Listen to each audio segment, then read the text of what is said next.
सुप्रभातम बच्चों। मनुस्मृति की द्वितीय अध्याय का 9वां श्लोक है।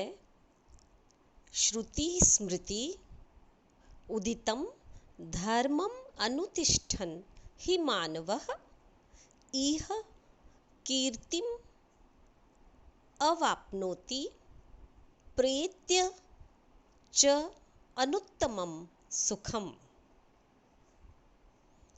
इस श्लोक में श्रुति और स्मृति प्रतिपादित धर्म का पालन करने पर उससे क्या फल प्राप्त होता है, इसका कथन किया गया है।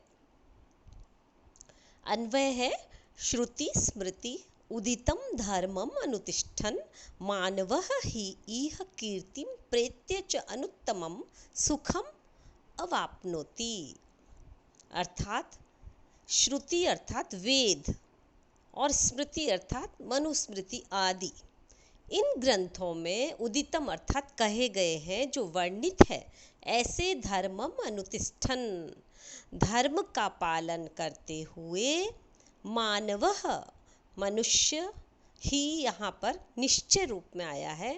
ही अर्थात निश्चय ही, इह अर्थात इस संसार में कीर्तिम प्रेत्य कीर्ति को तथा प्रेत्य च और मरकर भी परलोक में अनुत्तमम अति उत्तम सुखम अवाप्नोति सुखों को प्राप्त करता है।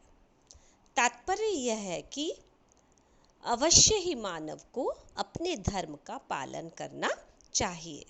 अर्थात यदि व्यक्ति वेदों और स्मृति ग्रंथों में प्रतिपादित जो धर्म है उसका पालन करता है, जो नियम है उसका पालन करता है, तो निश्चय ही उसे अपने जीवन काल में ही यश की प्राप्ति होती है और साथ ही वह उन कर्मों का पालन करते हुए मृत्यु उपरांत भी अर्थात परलोक में भी स्वर्ग आदि के सर्वोत्तम सुखों को प्राप्त करता है। इसलिए मानव को श्रुति और स्मृति ग्रंथों में जो प्रतिपादित नियम है, धर्म है, उनका पालन करना चाहिए, क्योंकि यह दोनों ही दृष्टि से श्रेयस्कर है।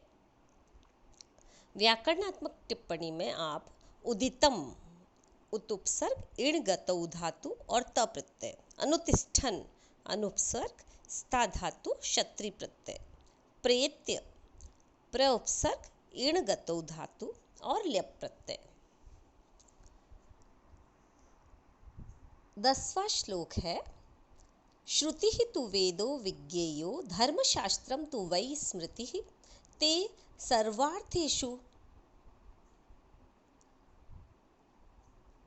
अमीमांस्ये ताभ्याम धर्मो ही निर्बभौ।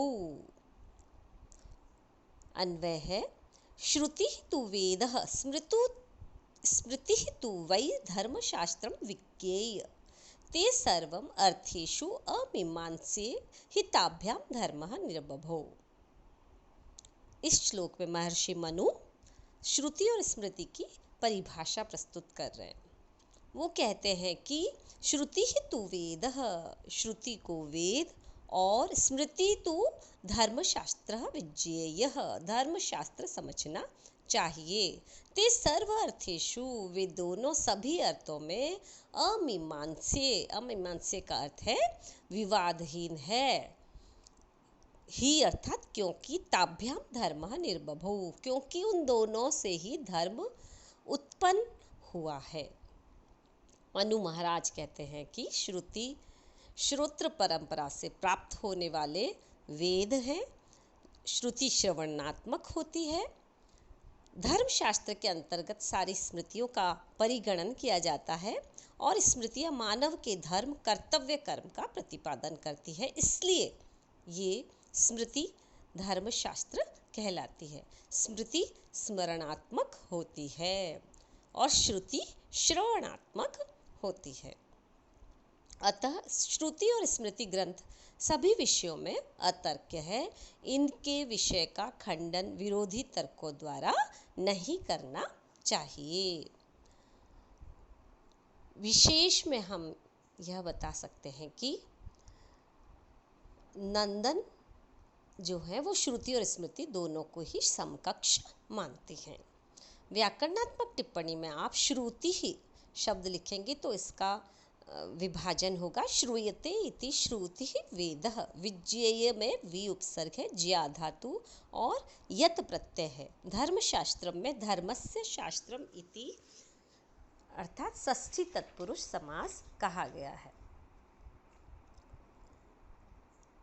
11वें श्लोक में मनु नास्तिक की परिभाषा करते हुए बताते हैं। वैसे तो हम या लोक भाषा में नास्तिक उसको कहते हैं जिसका भगवान में विश्वास नहीं होता, और आस्तिक उसे कहते हैं जिसका ईश्वर में विश्वास है।